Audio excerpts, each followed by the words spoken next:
If I mention the names Joe Exotic, Carol Baskin, or Doc Antle, most would recognize these names from the hit Netflix show The Tiger King.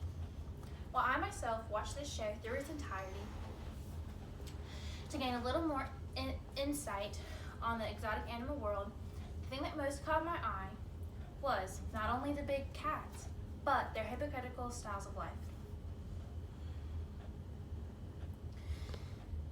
It also made me question why obtaining a big cat is easier than owning a handgun. Anyone can go online with the click of a button, sign a couple papers, and receive a permit to own an exotic animal. Wow, to obtain a handgun, you have to go through countless hours of background checks and classes to not only have one, but to carry one as well.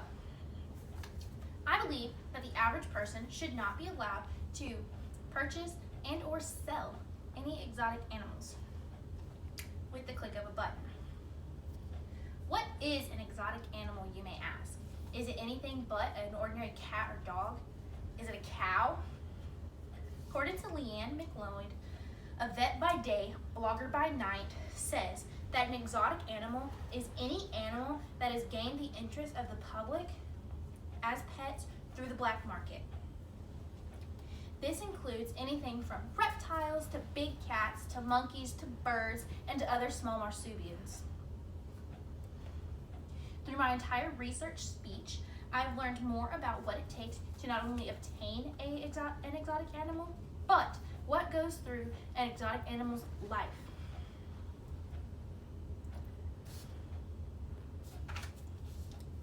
Through the entirety of my speech, I will persuade the audience that owning an exotic animal is dangerous to not only themselves, but the animals as well. One of the things that owning an exotic animal carries is the deadly pathogens that comes with them. If you were to say, get a monkey, there's many health effects that can come with it. Herpes B and monkeypox. In an article done by ABC News says that some of the most deadly pathogens a human can earn is from exotic animals. Reptiles are also another carrier of many deadly pathogens. They carry salmonella. Salmonella is a bacteria that occurs in the intestines.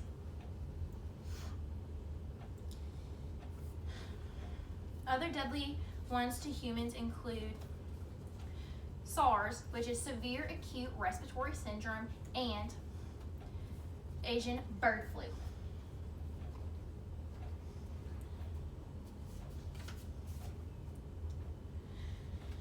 In the article done by ABC News, they say that diseases from animals account to 3/4 of all infectious threats to humans. In 2006, Paris Hilton was attacked by her beloved kinkajou, Baby Love. This ultimately sent her to the hospital. At the hospital, she was tested for rabies, which ultimately resulted in her getting the tetanus shot. After the attack by Baby Love, officials advised Paris Hilton to put her kinkajou to sleep. However, she chose not to because it was her pet. While the attack on Paris Hilton may have cost her whole life, it has also cost many others their lives. One in particular is Steve Irwin. Steve Irwin dedicated his entire life to the conservation of the world around us. Sadly, his life was cut short when he dived into the water and a stingray stung him and pierced him through the chest. In an article done by Time magazine, they declared some of the worst animal attacks that have been in the United States. Among these has been killer whales, tigers, and monkeys. In Las Vegas, Nevada, Roy Horn was attacked by one of his Bengal tigers during a show. The reality to this is that most animals don't understand the difference between snack and owner. Animals don't have the same instinct as we do as humans that allow us to distinguish when to calm down and when to keep going. Animals not only transmit deadly pathogens to us or attack us with their deadly nature, we can also harm them at the same time.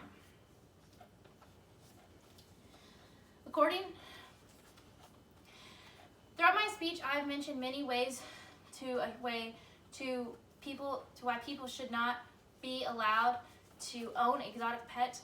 However, I myself own 3. I own 2 of these cute little fuzzy sugar glitters and a leopard gecko.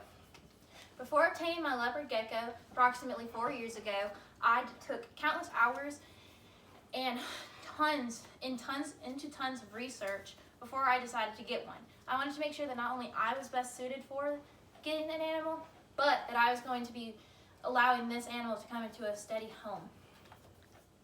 According to Pet Coach, a leopard gecko needs at minimum a 20-gallon long tank and a steady diet of insects to sufficiently live.